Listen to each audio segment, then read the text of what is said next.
సకల మానవాళి యొక్క క్షేమాన్ని కోరి ఈశ్వరార్చనలో కొన్ని ప్రత్యేకమైనటువంటి విధానాలు మనకు అందించారు. శివాభిషేకం యొక్క ఫలితములు ఏ ఏ ద్రవ్యములతో మనం చేస్తే మనకు ఎటువంటి ఫలితములు అందుతాయి అనేటువంటిది 24 విధానాల అభిషేకములు మనకు అందించాడు ఈశ్వరుడు. 24 విధానముల అభిషేకములు అంటే 24 ఏమిటి అని మనం అనుకోవచ్చు. 24 అనేటువంటిది చతుర్వింశత్యక్షర మంత్రోచ్చారణ ద్విజాశ్రమాధికార యోగ్యత అనగా నగాయత్ర్యా పరం మంత్రం నమాతు పరదైవతం.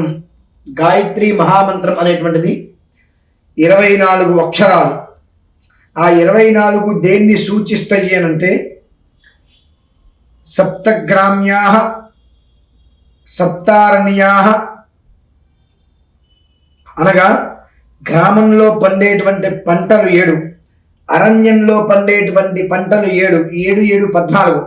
ఈ 14కి త్వగ్జాతులు అని అంటారు. లతలు అనగా ఈ తీగలు, అల్లికలు, పుష్పమాలలు, ఇవి 5. ఈ 5కి పంచభూతాలని కలిపితే 24. ఈ 24 భూతములనే తత్వవేత్తలు, విప్రోత్తములు అందరూ కూడా గాయత్రి మహామంత్రంగా ఆరాధన చేస్తూ దివ్య తేజస్సుని, వర్చస్సుని, యశస్సుని కూడా పరిపూర్ణంగా పొందుతూ ఉంటారు. ఇలా మొత్తం ఈ 24 రకములైనటువంటి అభిషేకాలు ఈశ్వరుడు చెప్పి ఉన్నారు. అందులో ఏ ఏ ద్రవ్యంతో అభిషేకం చేస్తే మనకు ఎలాంటి ఫలితములు లభ్యమవుతాయి అనేటువంటి విషయాన్ని మనం ఈ 24 రకాలుగా మనం తెలుసుకుందాం. అందులో ప్రధానంగా గరిక. ఈ గరిక నీటి అంటే గరికను తీసుకుని నీటిలో వేసి ఆ గరిక నీటితోటి మనం అభిషేకం చేయటం వలన నష్టపోయినటువంటి ద్రవ్యం ఏదైతే ఉంటుందో ఆ ద్రవ్యం మనం చక్కగా తిరిగి పొందుతాము. అలానే నువ్వుల నూనె.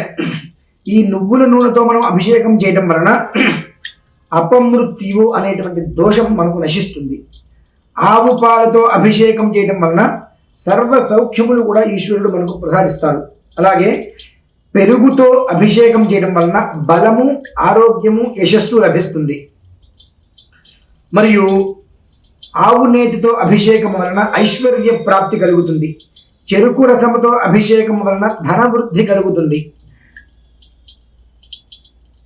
మెత్తని పంచదార, చక్కెర అంటారు, దాంతో అభిషేకము చేయడం వలన దుఃఖ నాశనం కలుగుతుంది. మారేడు బెల్వముతో, అలానే మారేడు బెల్వ దళ, ఆ మారేడు బెల్వ దళములని మనం నీటిలో వేసి ఆ జలముతో అభిషేకం కనుక చేసినట్లయితే సర్వభోగ భాగ్యాలు కూడా ఈశ్వరుడు అనుగ్రహంగా మనకు ప్రసాదిస్తూ ఉంటారు, ప్రసాదంగా అందజేస్తూ ఉంటారు. అలాగే తేనెతో అభిషేకించిన ఎడల తేజో వృద్ధి కలుగుతుంది.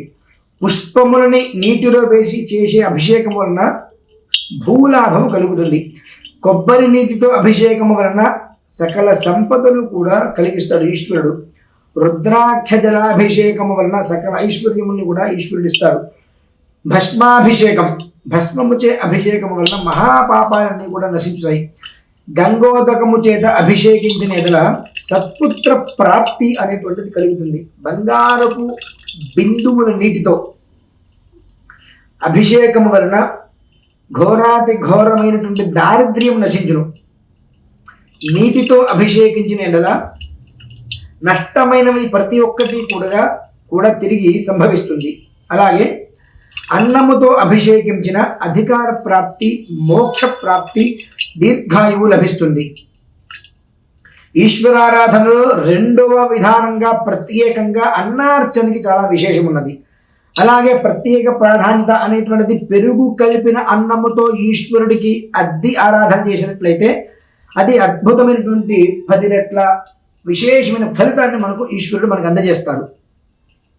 అలాగే ద్రాక్షారసముచే అభిషేకము చేసిన ఎడల సర్వకార్య విజయము లభిస్తుంది. ఖర్జూర రసము అభిషేకము వలన శత్రుహాని, చక్కగా మనకి ఎలాంటి శత్రువులు లేకుండా మనం సౌభాగ్యంగా ఉంటాము. అలానే వైరాగ్య సిద్ధి కూడా లభిస్తుంది. కస్తూరి కలిపినటువంటి నీటిచే అభిషేకం వల్ల చక్రవర్తిత్వం లభిస్తుంది.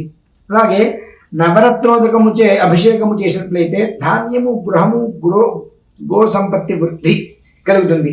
మామిడి పండ్ల రసము చేత అభిషేకం చేసినచో దీర్ఘ వ్యాధులు నశిస్తాయి. పసుపు నీటితో అభిషేకించిన ఎడల సర్వమంగళప్రదము అను ఇన్ని రకములైనటువంటి శుభకార్యమైనటువంటి విషయములు ఈశ్వరుడు మనకు తెలిపి ఉన్నాడు. అందున విశేషముగా మనకు తెలిపినది ఏమిటి అంటే, ఏ విధానాన్ని ఆచరించినప్పటికీ కూడా అందులో సద్విధానము అనేటువంటిది చాలా అత్యవసరం విధానంగా ఈశ్వరుడు మనకు చెప్పి ఉన్నాడు. ఏ రకంగా చెప్పి ఉన్నాడు అంటే, ఇందాక మనము గరికతోటి మనం అభిషేకము అనుకున్నాము. మనము గరికెతో అభిషేకము అనుకున్నాము. గరికంటే ఏమిటి? మనకు వాకిట్లో గడ్డి మొలుస్తూ ఉంటుంది ఎక్కడ పడితే అక్కడ. మనం గరికెతో అభిషేకము అనగానే అంత గడ్డి తీసుకొచ్చి మనం స్వామివారి మీద వేసేస్తాం. ఎంత మహాపరాధము అంటే అది. గరిక ఎక్కడ పడితే అక్కడ మొలిచేస్తూ ఉంటుంది. ఆ మొలిచినటువంటి గరిక ఏదైతే ఉంటుందో ఆ పైన 3 విభాగాలు వస్తాయి. గరిక మొత్తానికి పైన చాలా లేతగా ఉంటాయి. మారేడు దళం ఎట్లా అయితే కనుక 3 దళాలుగా ఉంటుందో అదే విధానాన్ని అనుసరించి ఇది కూడా చెప్పబడి ఉంటుంది. అందులో ఆ చెప్పబడి ఉన్నటువంటిది ఏదైతే ఉన్నదో ఆ దళాన్ని మనం తీసుకోవాలి. ఎలా తీసుకోవాలి? ఆ పైన ఉన్నటువంటి ఇలా అంటే వచ్చేస్తుంది. అవి మనం కోసుకోవాలి. కోసుకున్న తర్వాత వాటిని శుభ్రంగా శుచిగా ప్రక్షాళన చేయాలి. మళ్ళీ అదేంటండి, గరిక కొన్నాం కదా, గరిక తీసుకున్నాం కదా, మళ్ళీ ప్రక్షాళన చేయడం ఏంటి అంటే, గరిక రోడ్ల మీద స్తంభాల మూల అలా వస్తూ ఉంటుంది. చెత్త చెదారం, ముమ్ములు, ఉచ్చులు అన్నీ అక్కడ పోసేస్తూ ఉంటారు. అది గరికే కదా, ఎంతో యోగవంతమైంది. దానివల్ల ఈ గణపతికి ఈశ్వరుడికి అభిషేకం చేస్తే మనకు మోక్షం ఐశ్వర్యం వస్తుంది కదా, అది మనం చేయకూడదు అనేటువంటి ఇంకిత జ్ఞానం మనకు ఉండదు కదా. ఆ కారణం అట్లా మనం ఆ గరికని తీసుకొచ్చి ఎలా పడితే చేసేస్తాం. కానీ ఆ గరికని కోసి దాన్ని శుభ్రంగా ప్రక్షాళన చేసి ఈశ్వరుడికి అభిషేకం చేయాలి. ఇట్లా ఈ 24 రకాల ద్రవ్యములతో మనం అభిషేకం కనుక సరిగ్గా నిర్వర్తించలేకపోతున్నాము, ఈ ద్రవ్యాలు మనకు కష్టంగా ఉన్నాయి, లభ్యం కావట్లేదు, పరమేశ్వర నాకు ఏదైనా మార్గాన్ని చూపించు తండ్రి అని మనం అడిగామా? ఆయన ఒకటే మార్గం చెప్తున్నాడు. భస్మాభిషేకం చెయ్యి.